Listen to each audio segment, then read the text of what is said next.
Hey guys, today we're going to be learning the split snap change. So you can see on your screen right now what that looks like. So you are literally splitting a card in two, that's what it's going to seem like to the spectator. So this is a modified version of the snap change, which I've taught on my channel previously. And it can look pretty cool because especially if you're using the correct cards, you can make it seem like you're just ripping the card in half, and you obviously get two different cards when you've done the change. So that's what the split snap change looks like. Let's get into it.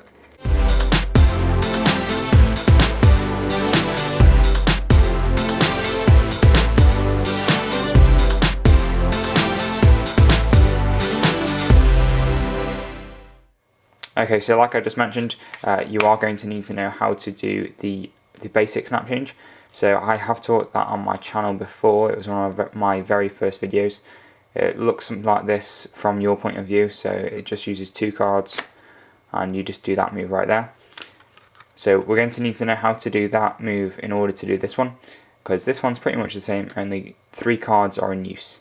Okay, so I've left my link to the tutorial I did on the original snap change up in that corner, and it'll be in the description down below as well.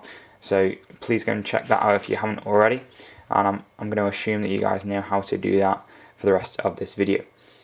So in order to do the split snap change, you're going to need three cards, and these need to be in sequence. So you can see here I've got ace, 2 and 3 of diamonds.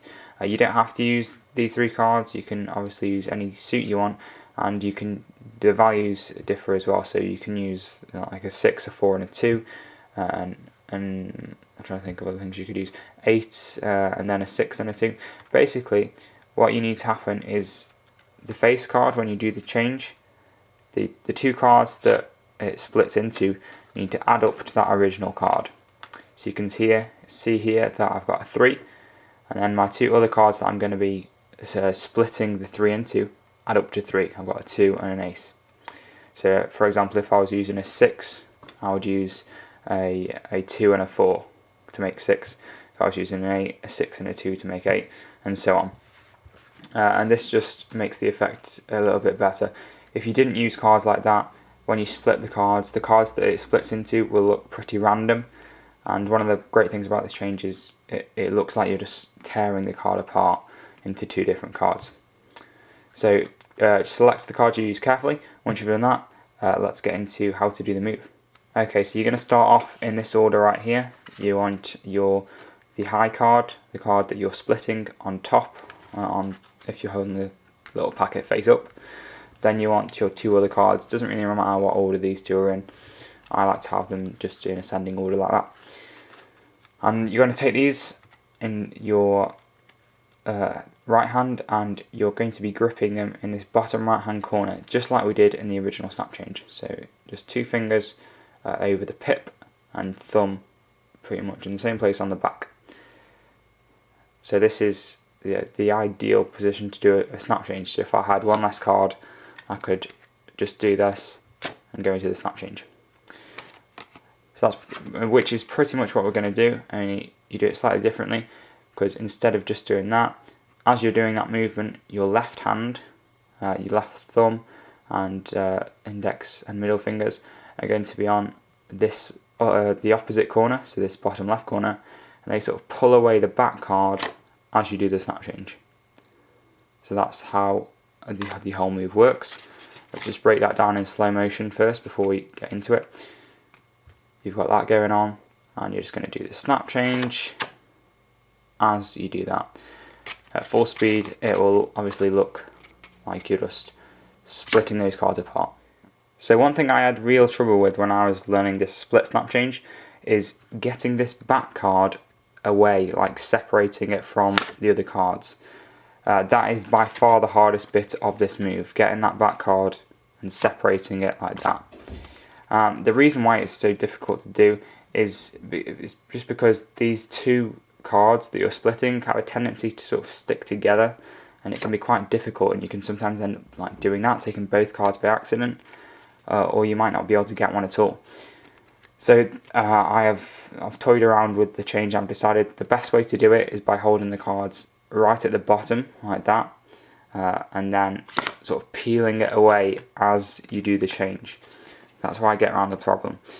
So what we're going to do is you're going to hold the cards, like I said, in the usual snap change position with your right hand, but then your left hand comes across, it grips the whole packet, your thumb on the left hand corner, fingers in front like that, and your thumb is going to push forwards, your left thumb's going to push forwards and away to the left. And this sort of peels that back card away. And at the same exact time, you want to do the snap change. Okay, so you can see what's happening here.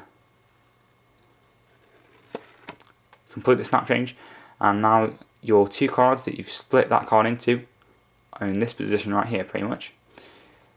You want to keep going forwards with your left hand, and that'll create like a snap as those cards do that, okay? And that's something I really like to include because it really enhances the effect. It makes it really seem like you've torn that card out of this one.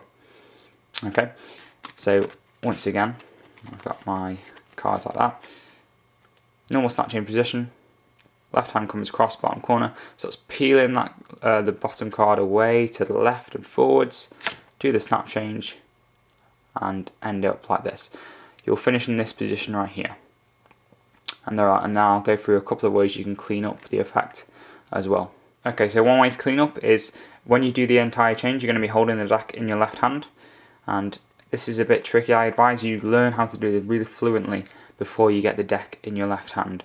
But having the deck here will help you discard of this 3 here when you've done the change, okay? Because we're just going to dump the 3 on top of the deck. So what you're going to do is you're going to just do the change as normal.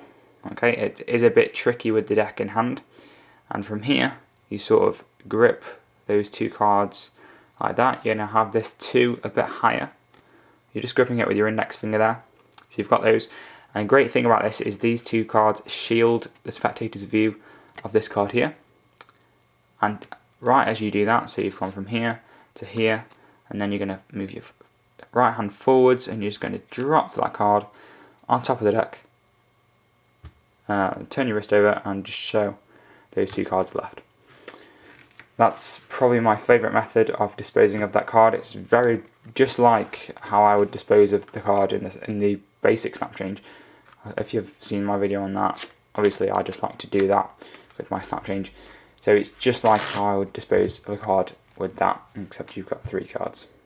So in terms of angles, this snap change, any form of snap change really, is quite angle sensitive because when you've finished in this position here, this card, this 3, is quite visible from quite a few angles. Especially if you've got anyone to your left, you're going to be able to see that.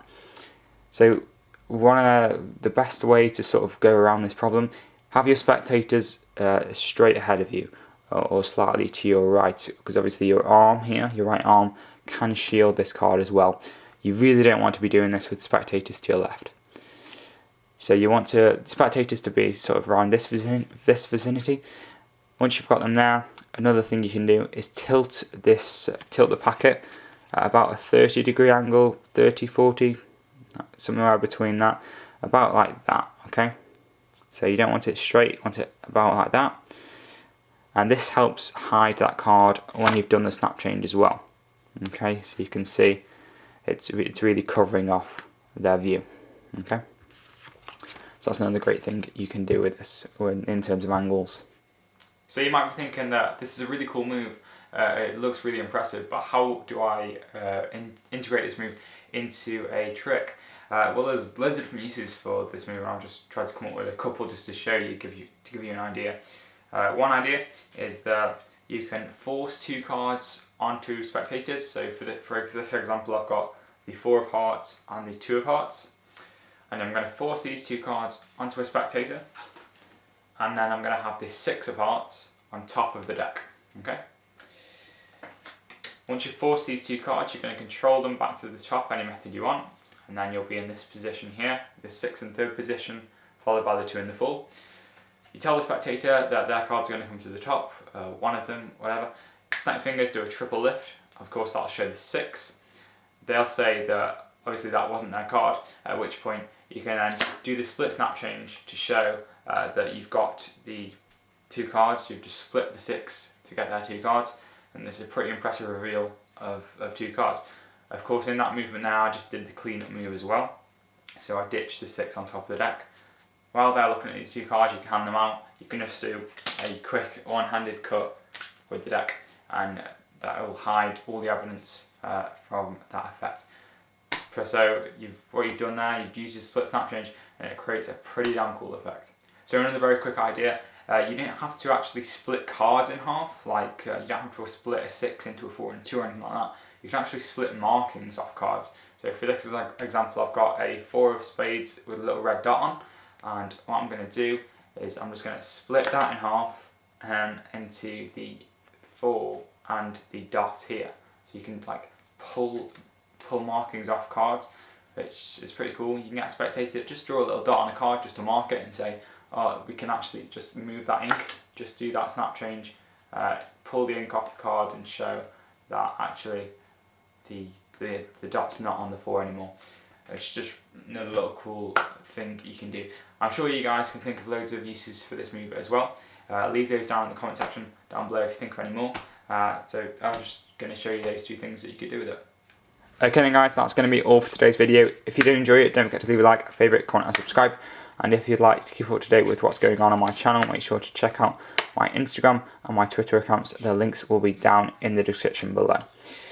So the deck I've been using in this video, if anyone was wondering, is the Monarchs deck. It's just a standard Monarchs deck, which I really like at the moment. So if you're wondering what deck I was using, it's the Monarchs deck. You can get it at Theory 11. And yeah, that's all for this video. So as always, this has been Complete Deception, and I'll see you later.